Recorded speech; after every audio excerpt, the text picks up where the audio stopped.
ناظرین کرام، نخبۃ الصحیحین جو کہ 100 احادیث پر مشتمل کتاب ہے، اس کتاب کی ساری احادیث صحیح البخاری اور صحیح المسلم کی ہیں۔ ہر حدیث کے اوپر ایک بڑا ہی خوبصورت عنوان دیا گیا ہے۔ کچھ مدارس میں یہ کتاب بطور نصاب بھی پڑھائی جاتی ہے، لیکن اس کتاب کا اردو ترجمہ مارکیٹ میں موجود نہیں تھا۔ ہم آپ کی خدمت میں اس کتاب کا اردو ترجمہ پیش کر رہے ہیں تاکہ عوام الناس کے لیے، شائقین کے لیے اور طلباء کرام کے لیے آسانی ہو جائے۔ حدیث نمبر 1 گزشتہ کلپ میں ریکارڈ ہو چکی ہے۔ حدیث نمبر 2 سے آغاز کرتے ہیں۔ جی بیٹا۔ حدیث نمبر 2، ریاکاری کا انجام۔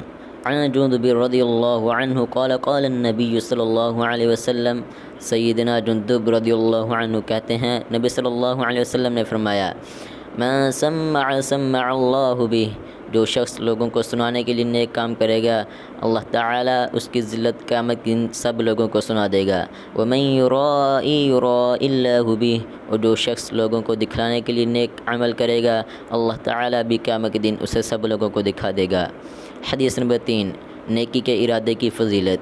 عن ابن عباس رضی اللہ عنہما عن النبی صلی اللہ علیہ وسلم فیما یروی عن ربہ عز وجل قال قال، سیدنا ابن عباس رضی اللہ عنہما سے روایت ہے کہ نبی صلی اللہ علیہ وسلم نے ایک حدیث قدسی میں فرمایا، ان اللہ عز وجل کتب الحسنات والسیئات ثم بین ذلک، بے شک اللہ عز و جل نے نیکیاں اور برائیاں مقدر کر دی ہیں، پھر انہیں صاف صاف بیان کر دیا ہے۔ فمن ہم بحسنۃ فلم یعملھا، تو جس شخص نے نیکی کا ارادہ کیا لیکن اس پر عمل نہ کیا، کتبہ اللہ لہ عندہ حسنۃ کاملہ، اللہ تعالیٰ نے اس کے لیے اپنے ہاں ایک مکمل نیکی کا بدلہ لکھ لیا ہے۔ فإن هم بها وعملها كتبها الله له عنده 10 حسنات إلى 700 ضعف إلى أضعاف كثيرة، پھر اگر اس نے ارادے کے بعد اس پر عمل بھی کر لیا تو اللہ تعالیٰ نے اس کے لیے اپنے ہاں 10 گنا سے لے کر 700 گنا تک نیکیاں لکھ لی ہیں، اور اس سے بڑھا چڑھا کر۔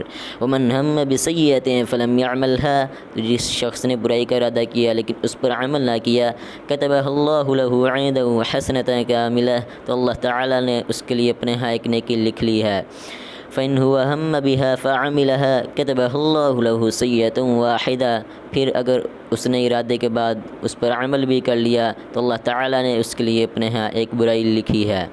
حدیث نمبر 4، مصائب پر صبر کی فضیلت۔ عن ابی سعید رضی اللہ عنہ عن النبی صلی اللہ علیہ وسلم قال، سیدنا ابو سعید رضی اللہ عنہ نبی صلی اللہ علیہ وسلم سے روایت کرتے ہیں کہ آپ نے فرمایا، ما يصيب المسلم من نصب ولا وصب ولا هم ولا حزن ولا اذى ولا غم، مسلمان جب بھی کسی پریشانی، بیماری، رنج و ملال، تکلیف اور غم میں مبتلا ہو جاتا ہے، حتی الشوکۃ یشاکها، حتیٰ کہ اس کو کوئی کانٹا بھی چبھ جائے، الا کفر اللہ بها من خطایا، اللہ تعالیٰ اسے اس کے گناہوں کا کفارہ بنا دیتا ہے، ولا سقم، یا کوئی بیماری ہو۔